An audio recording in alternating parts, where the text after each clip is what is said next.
All right, what's up, people? I'm back. As you know, I made videos on this truck right here. If you guys have seen any of them, it's when I put wasn't many videos on putting the cold air intake on the 3 liter Duramax.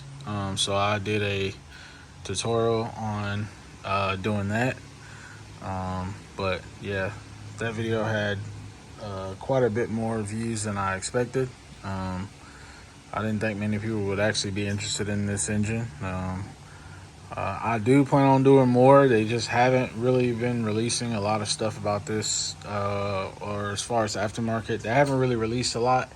And the couple products I have tried, I haven't had much luck with, and I didn't bother recording anymore after I got that tuner, which I know you're gonna have new products. That's kind of part of it, but yeah, I didn't want to take a chance of damaging anything internal, just because of the sound it made. But anyway, it's not about this video. Isn't about that. This is about just do a little catch up video on a couple of toys that I own now. But yeah, so I'll give you a little overview on what I have. And yeah, one I just recently picked up, and it's this guy right here. I don't know if you guys saw one of the shorts that I did on my 2019 Iron 883 that I put a 1200 kit in. But yeah, I had that bike for probably 2 years, and then I went up to the dealership for another battery for it, and then I saw this out there, and I had been seeing videos on this or on these. I've always liked, since I first saw, the design of these. When they released the Bronx look, I really wanted, I was really hoping, actually, that the Bronx would come out, and then I saw the thing saying that they canceled it or delayed it or whatever. But, yeah, but that was supposed to have this engine in it, the 975, from what I recall. I may be wrong, but I'm pretty sure it was the 975. But, yeah, so once that went out the window, and like I said, I was up at the dealership. I was going to get a battery for my Iron 883. And then I saw this, and yeah. So what I'm going to start with, first of all, is to tell you, or just from a general standpoint, I'm not sure what Harley's overall mindset is on this. If they plan on this being entry-level bikes for people, it's a great bike for an entry-level rider. I've been riding since I was 15, 16 years old. I like smaller bikes because I'm lazy. My wife doesn't ride with me. My kids don't either. They could care less about riding. For me, it's every now and then on the weekend I'll ride, or I'll ride it to work, which is mostly where a lot of its use comes in. I'll ride it to work. But yeah, anyway, what I was saying is that they're planning on making this an entry-level bike, and you're aiming at a younger crowd, given the economy and everything going on right now. This bike is ungodly expensive. There's no reason why this bike should be at the price it is. Especially because you got bikes in this price range, which I was also looking at a Tracer 9GT, the Yamaha Tracer, which is the same engine that's on the MT-09. And it has heated grips, cruise control. It's got the quick manual adjustable windshield. It's got bags on it, I believe. It's got everything. It's got everything this has plus more for the same amount of money. Actually, I think it's a little less than what they're asking for this. It's got automatic suspension on it. The MT-09 or the Tracer 9 does. Excuse me, I'm sorry. It's got the electronic suspension in the front, I think. But yeah, it's insane the amount of features that bike has for the price and the things you get. The Tracer 9 is 100% worth it. literally, I would say the main reason why I got this bike, like I said, um, I worked at Indian as a mechanic for a little over a year, I believe. I really like the Scouts also. Um, I've always had a soft spot for those. But the I just never was in a position to actually afford getting a Scout actually at the time. And then when I left there, I got another job, got more money, and well, started making a little more money anyways. But yeah, then I found a Sportster, that 2019 Sporty that I couldn't pass up. So for the deal and the mileage it had on it, so I bought it. And then I got this. Um, I could have gotten a Scout, yes, but I'm a sucker for new platform stuff. So yeah, and like I said, I've always really, when I heard about these engines, I figured I'd give them a chance. Um, I'm not in any way opposed. I don't. I'm not brand loyal at all, so I could really care less if it's Indian, Harley, Yamaha, Honda. I don't care. But I do like the look of this, and it's a new platform engine. So yeah, just want to give it a shot and see how things go. And so far, um, I'm gonna have to say I wish it had cruise control. That would be a plus, or at least give you the option to add it at the price point that they're advertising. I think it's $13,499 with an extra $400 for the red or whatever. Um, I don't see why that would cost. I know the red naturally the pigment is more expensive than any other color on the market, so I'm sure that's why. But um, yeah, yeah, that's my complaint. Cruise control. They should have had cruise control at least by now. Even at an entry level bike. So, and with that being said, the front suspension is not adjustable. The back is obviously. So I dialed that in with according to my weight thereabout. I have it on about 3.5. I set it to 3.5 dots. On each side, and this suspension is, I would have to say, way better than the Iron 883. If there's people out there coming from an Iron 883 or a 12 or from a 1200, the suspension on this bike is leaps and bounds better in my opinion. Once you adjust it to your weight, I will say the front's a little spongy. It is a little spongy, but overall, it's much better than a Sportster. I've hit some doozies on this bike already, like some pretty nice bumps. The roads here are pretty crappy, and it actually takes them pretty well. I don't feel like my spine's gonna come out. But yeah, so no cruise control. Price point is way too high for an entry level bike. If you're gonna make it at that price point that they're setting this at, they should have at least added cruise control and adjustable front suspension. And I would have said, okay, that would be viable. At least you're up to snuff with most bikes in this price range. Yeah, granted, okay, the Scout and Scout Road, that those are beginner bikes. They don't have it, but they're also not as expensive as this one. As this, you got there. I feel like they're gonna have a hard time getting entry level riders, especially with income. To purchase a bike like this. The amount of fees that are added on to new bikes now are absolutely ridiculous. This one I managed to get it at. I think they sold me this bike. They marked it up to $14,999. I think it was $14,999. think that's what they marked this down to, or marked it up to, from. Uh, so yeah, from the MSRP of 13,499 plus the extra 400. So yeah, they marked it up a little bit on that end.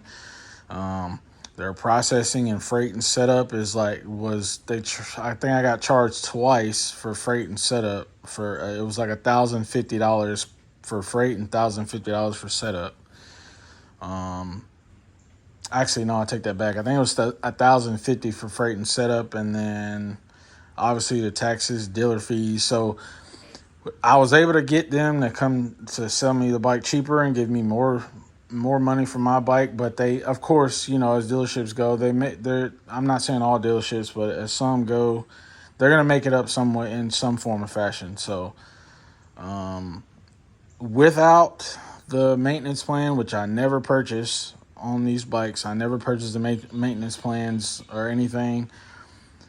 But I actually did this time because, like I said, this is a new platform engine, and in the event that anything goes wrong, I know it is a 2-year limited mile warranty, but just for the first few years of maintenance, and because this is a new platform, I figured the smart way to do this, if there's any issues, they can never say that I touched it or something that I did.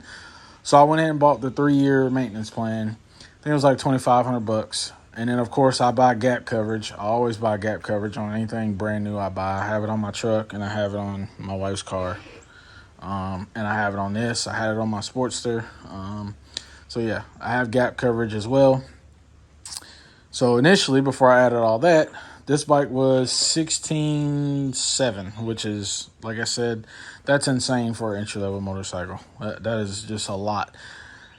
I get it. Like I said, it's a new platform. You have mode selects. Okay, you're paying for that. You have actual fuel gauge that you never had before. You got fuel range that you never had before. You got traction control that you can toggle on and off, and ABS that you can toggle on. You have all that stuff that you can toggle on and off, and you have a liquid cooled motorcycle, and you have all LEDs. Okay, I get all the small touches that you're paying for. I understand, but I would have expected somewhere around out the door. I would have thought a bike like this would have cost somewhere around 14.5. I figured that would have been more than fair. 14.5, even considering MSRP and all, it had it been a lower MSRP, I figured 14.5, 14.8 would have been more than fair for this bike. But and honestly, I still think 14.5. That's probably max. I wouldn't go any higher than. I would say it shouldn't be more than that if you're saying this is an entry level bike, because you're gonna potentially push people down to the market where they're buying the MTO3, the R3, all those bikes just to get their foot in the door, and then they move up to say something to MTO9 SP, which also has cruise control and gives you extra options that this one doesn't. But it's brand new, so they I understand they there's not much aftermarket support for it yet. I'm hoping it grows and it catches on, but yeah, that's my take on that.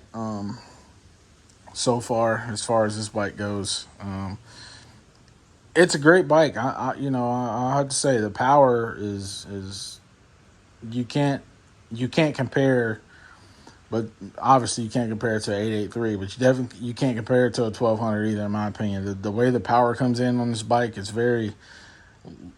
mid-range and very linear power curve. Like it pulls really hard all the way to 75, about 7,500 RPM, and this thing revs out to 9,500. Which, granted, I haven't had it up to that point yet, but it can rev out to 9,500 RPM.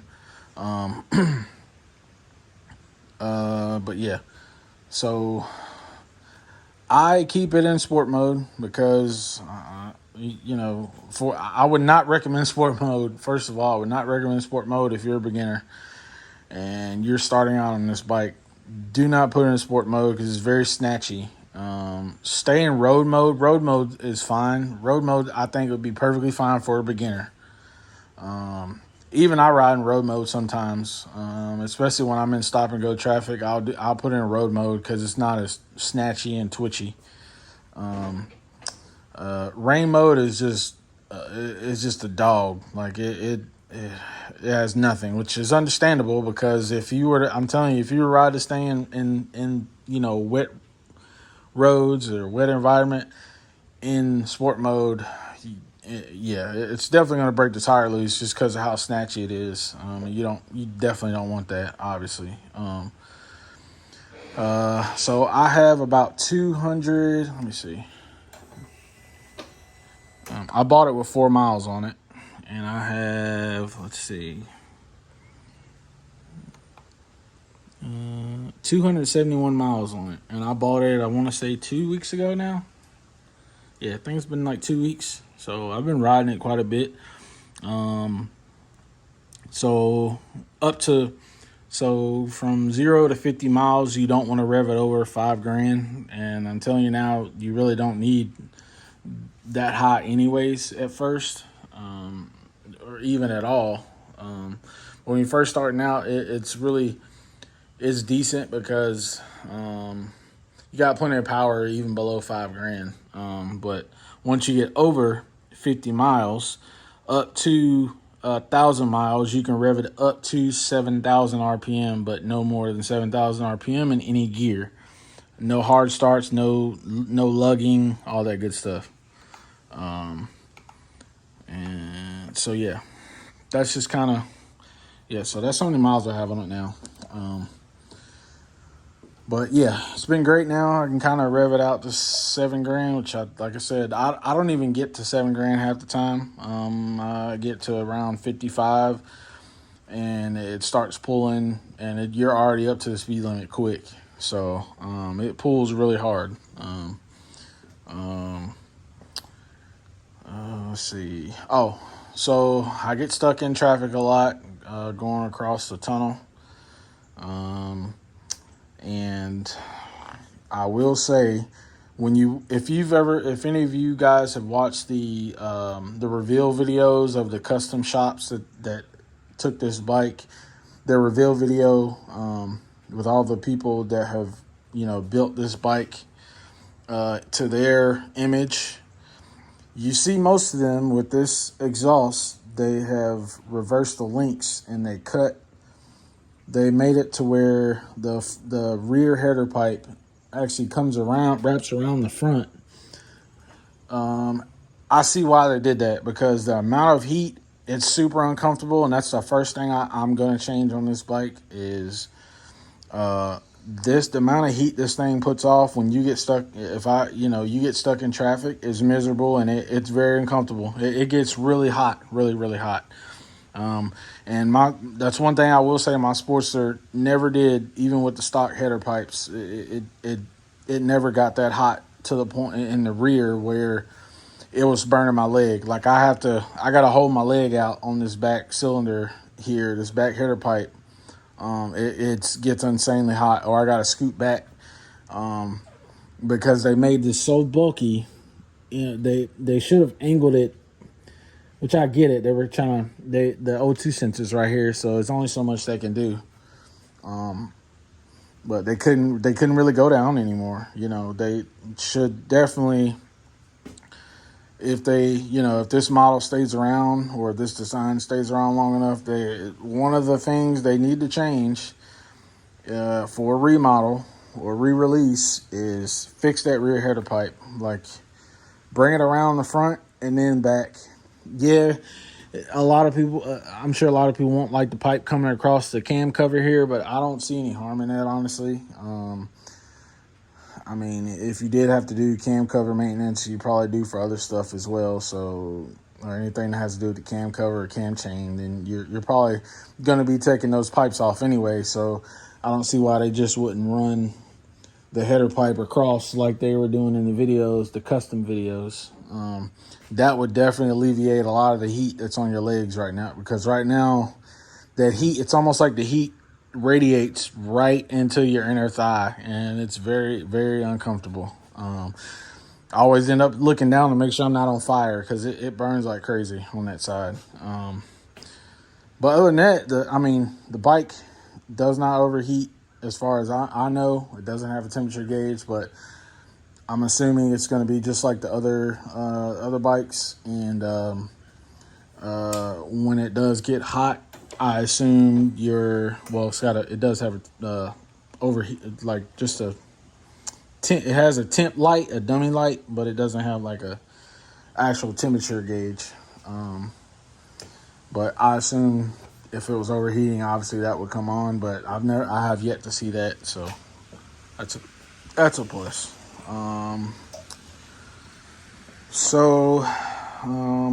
Have I had any issues with it? No. Yes and no. There was a service bulletin that came out. I guess people have been seeing oil around the engine, or maybe this is a service bulletin they specifically sent off for Harley to respond to, and they did. They came out with I got a sheet of paper that says what to do and how to clean this off, but I don't know if you guys can see that right there. There's oil right there. It's wet. I've cleaned it a couple times and it's come back. I took it back up there. They said Harley responded, put the bike back in service until 1,000 miles and come back for the 1,000-mile service. And then they'll basically reevaluate it. The tech told me that they put dye in it and looked over the UV light and didn't see anything. But I wasn't there. I didn't do it, and that's why it's under warranty, and I let them deal with it. That's why I also bought the service thing, so in the event that anything does happen, I'm covered. But yeah, I just wanted to make sure everything was good. But yeah, so there's oil there. There's another spot right here in the front where the seam is, right there where the RTV is on the case. It's a little oil right there. And it, like I said, it may be, and they said it was from basically being assembled. But when you see stuff like that oil, you know what I mean? And there's been oil all over this bike, like several times. And I'm not sure what to think of it. With 200 and something miles, I would have thought it would have burned off already, honestly, in my opinion. But I'm gonna let them have it, and I'm going to accept what they tell me for now. I'm gonna take it back to get the 1,000-mile service. Like I said, I bought the maintenance plan, so I don't have to worry about somebody blaming me if something goes wrong. That way it's covered through Harley. So, and I'm going to see this.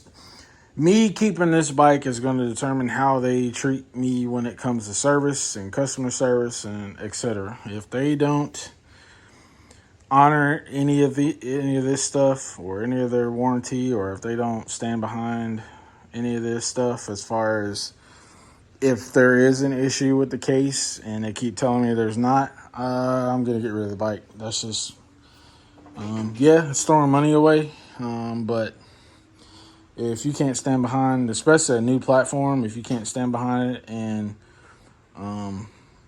you are not willing to fix it, and I've done nothing to the bike but ride it and follow the rules as far as braking goes and what you tell me and recommend to me, I can't do business like that. So I'm not trying to nitpick the situation, but if you're asking a premium like this for an entry level bike, we're going to do better than just send me on my way and tell me to put more miles on it. But like I said, neither here nor there. I'm gonna let them I'm gonna let them have that one, and we're just gonna keep on pushing to 1,000 miles. And I will keep you guys posted on that to let you guys know what's going on with it. But overall, I'm gonna say, other than the things I've named, the bike is it's a fantastic bike. It's just the price point and just the little small things, small touches. Like, you could, at a minimum, cruise control and adjustable shocks would have made a world of difference with this bike. Adjustable front suspension would have made a world of difference, in my opinion. But overall, great bike. So it is taking me some time to get used to the feeling the bike under the seat thing. I've had a lot of motorcycles, and this is the first one I've ever had that you got to get off and feel it under the seat. So it's been hard to get used to, but no big deal. But yeah, I think that's it from what I. Oh, all right. I did see a lot of people complaining about this, plasticky stuff, and I get it. It is kind of cheapy kind of thing. One of the custom videos, the guy even broke this off when he made his own cowl, like all this plastic stuff. And then this, I really hope they give an aftermarket option to put like a metal console of some sort up here, and maybe some type of addition, and do better. Maybe even put a rubber gasket or something down here to cover that gap, just to make it look a little cleaner. I could probably, if not, I could probably come up with something for that. But if you can see that gap, you can see clear under that. So, but yeah, I mean, just like I said, little small things. I have noticed too, I'm gonna have to look into this. This headlight is pretty loose. That's how you adjust it, ish.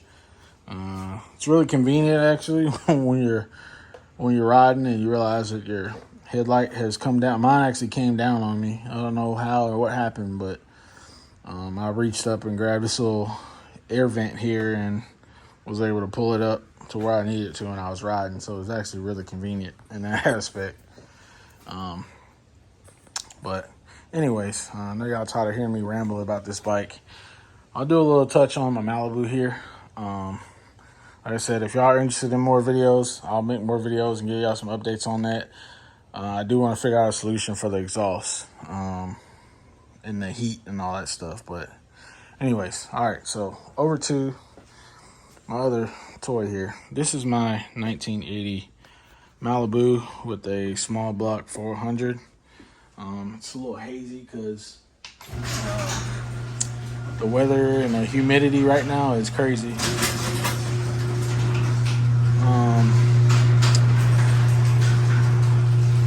All right, so this thing has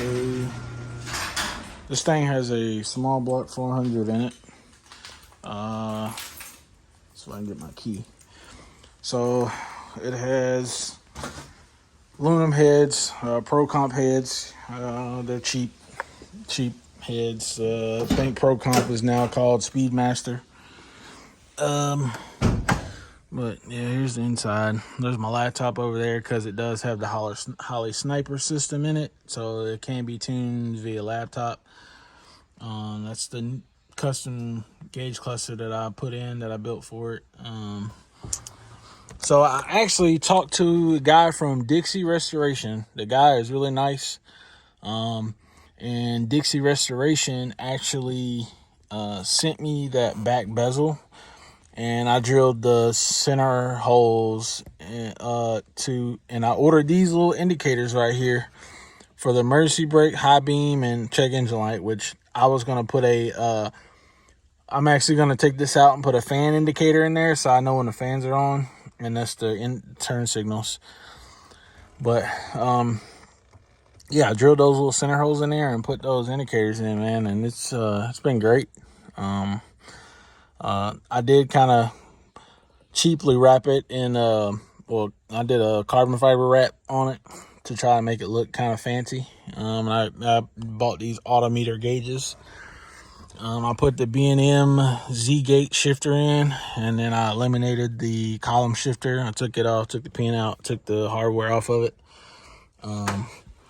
But yeah, interior is in great condition. But yeah, I'll show you under the hood. It's got a turbo 350 transmission in it that I put in myself last year in December. Here she is. So got Edelbrock cast aluminum valve cover gaskets, Pro Comp heads, aluminum heads. I have dual cooling fans that are controlled by a Holley Sniper system, so I can control the temperature, swing.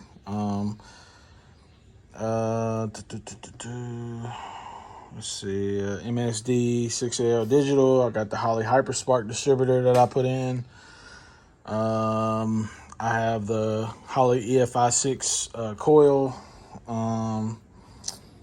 Let's see, Edelbrock Performer RPM intake. It's got a 2700 to 3000 stall converter. So I got a comp cam. It's an old school grind cam. It's a comp cam 292H. It's a single pattern cam. So I think it's 9.5 to 1 compression. It's got the Champion cooling radiator.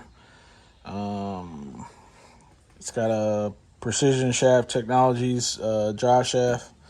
It's supposed to be rated up to 700 horsepower because I had plans on putting a turbo or like a blow-through turbo setup or a supercharger or something on it. But I'm kind of on the fence about it because I kind of want to keep it reliable. Once you start adding stuff to it, you start, you possibly have an issue. But as long as you do everything right, you won't, and be conservative with it. So I might end up doing it. I'm just not sure yet. I was thinking about putting nitrous on it as well. There again, I'm not sure. But I'm on the fence about going back because I had a Holley Brawler 750 carburetor on it. I took it off, put the EFI on it. I'm thinking about putting the Holley Brawler back on or buying a ATM E85 carburetor and putting on here. But there again, I'm not sure. I'm not sure yet. But it's up in the air. But I will do a little cold start for you guys. Just so you can see real quick. I know this video is getting kind of long. Y'all probably tired of hearing me ramble. I'll do a quick start of it. All the gauges do work.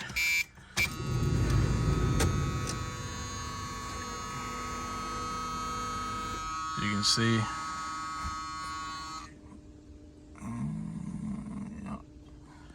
All right, let's see how she's gonna act today. Cold start.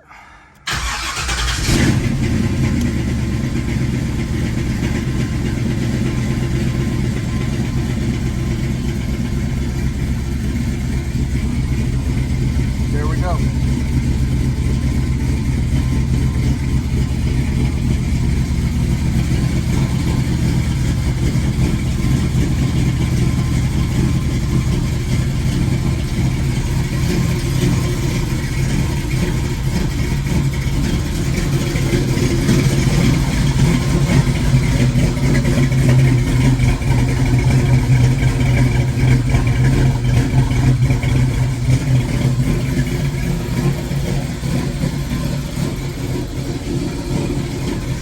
Try and get it out of the garage just a little bit.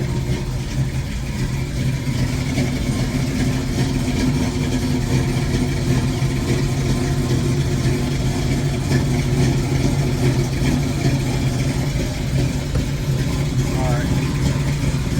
So the fumes will get out.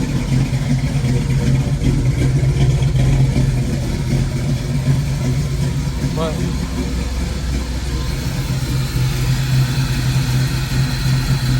starts right up.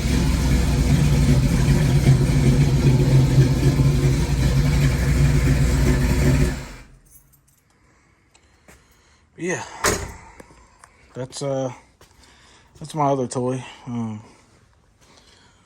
She's a blast to drive.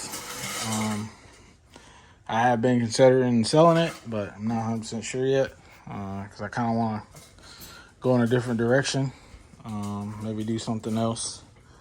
But I do love old small blocks. Everybody is going LS, so it kind of makes life easier when you're trying to source small block parts, because everybody's going LS right now. But yeah, I think that's it for now, folks. Like I said, I'll do more videos if you guys are interested in this car. See if I can get some pulls going. I do want to take it to the track eventually and see what it can do. I do got some fine tuning I need to do with the laptop. Yeah. And I guess until next time, folks. Maybe I'll do a video on my stereo system in my truck. I got 4 8s and the Scar Audio, all Scar Audio stuff.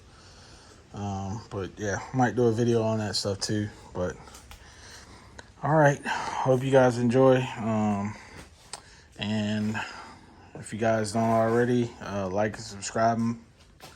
And hopefully I can keep these videos coming. And I will definitely keep you guys updated on what happens with the bike. If you guys are interested in that, I'm a motorcycle people or I'm a car guys. I'll have videos on this too as well. So, all right, hope y'all have a good one. And till next time, I'm out.